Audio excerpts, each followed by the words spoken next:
Rp1 pun, kecuali yang untuk rekaman yang itu untuk industri. Jadi masyarakat tetap boleh menyanyikan itu dalam campur sari, mantenan segala macam. Karena lagu-lagunya memang fenomenal. Ada satu lagu yang milik orang lain gara-gara hak cipta dan diurus hak cipta, akhirnya orang tidak berani menyanyikan. Ada lah, nanti nggak enak saya menyebutkan itu. Jadi sangat terkenal tapi kemudian sekarang tidak ada berani menyanyikan.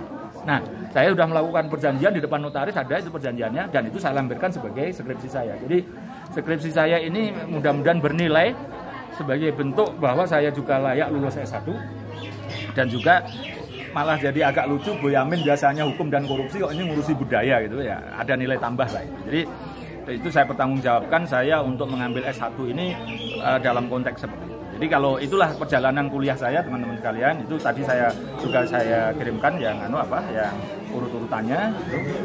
Dan kaitannya kalau hukum kuliah 30 tahun 30. Dari 91 sampai 2021. Orang tambah itu 232. Mahasiswa paling lama ya, hampir ya. Tapi kalau wisudanya nanti Juni 2022 ya 32 tahun. Sama dengan usia Orde Baru. Memang ya, mungkin ada yang lebih lama tapi mungkin enggak sekecatat. Kiat Pak Bu, kok malah justru meroket dulu menjadi ketua Maki sementara S1-nya ini agar orang menjadi inspirasi, kiat bagaimana supaya bisa ya, melejit. Satu ini ternyata ada hikmahnya begini. Ternyata kalau sepanjang kita belajar itu, baik sekolah maupun kuliah itu sungguh-sungguh, maka ilmu itu sudah cukup untuk nyari duit, artinya untuk kerja, dan juga berfungsi sosial untuk mengabdi pada negara. Dan itu saya buktikan, saya bisa mendirikan 2 kantor lawyer dan juga laku semua. Dan kasusnya juga besar-besar, Antasari Azhar, juga beberapa gugatan di badan arbitrase, dan saya dikontrak beberapa perusahaan jasa keuangan, banyak lah itu, dan itu cukuplah untuk nyatanya untuk membiayai kebutuhan saya, juga membiayai Maki. Nah, Maki juga saya dirikan sudah terakhir misalnya ikut membongkar mafia minyak goreng. Jadi itu yang sebelumnya misalnya Joko Chandra, Nur Hadi, dan tahun 2008 sudah menang gugatan lawan Jaksa Agung. Untuk kasus BLBI. Nah, saya ingat tahun 94 itu saya menggugat Jaksa Agung juga ketika jadi ketua Senat mahasiswa Fakultas Hukum UMS karena calon jaksa harus perguruan tinggi negeri. Nah, kami dari swasta ini kan merasa dilanggar HAM-nya. Saya gugat ke PT UN, rektor saya juga agak gila juga sama saya gitu, dibiayai penuh 6 kali atau 7 kali sidang. 3 hari dikasih mobil, sopir, dan biaya makan segala macam.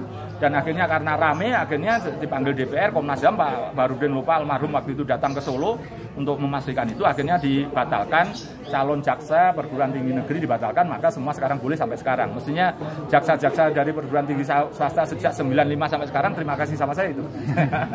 Kira-kira gitu. Maksudnya untuk meyakinkan calon klien agar percaya pada orang Solo ke Jakarta kok justru belum S1 itu cara-caranya gimana? Caranya adalah saya sejak awal menyampaikan secara jujur, saya ini belum advokat, saya ini belum lulus S1.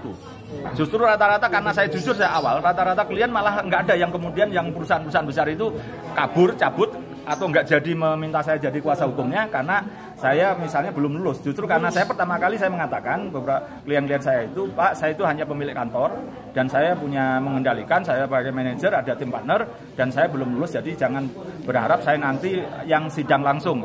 Rata-rata malah justru karena jujur itu maka menjadikan orang-orang malah tambah simpatik, tambah menginginkan saya. Kalau saya aja jujur berarti kan jujur terhadap pembelaannya gitu. Dan saya termasuk kemudian tidak pernah katakanlah belum diurusi ngaku sudah, kan ada rata-rata yang begitu. Saya sudah saya nyati sejak awal bahwa saya jujur sejak awal, dan itulah yang justru salah satu menjadikan klien saya tetap percaya dan memakai saya. Ini lanjut S2. Insya Allah, karena ya alma mater meminta saya juga untuk meneruskan gitu ya. Saya kan ini sudah umur 50, sisi-sisi ilmu juga harus nambah gitu kan, karena saya harus ngecas lagi kan.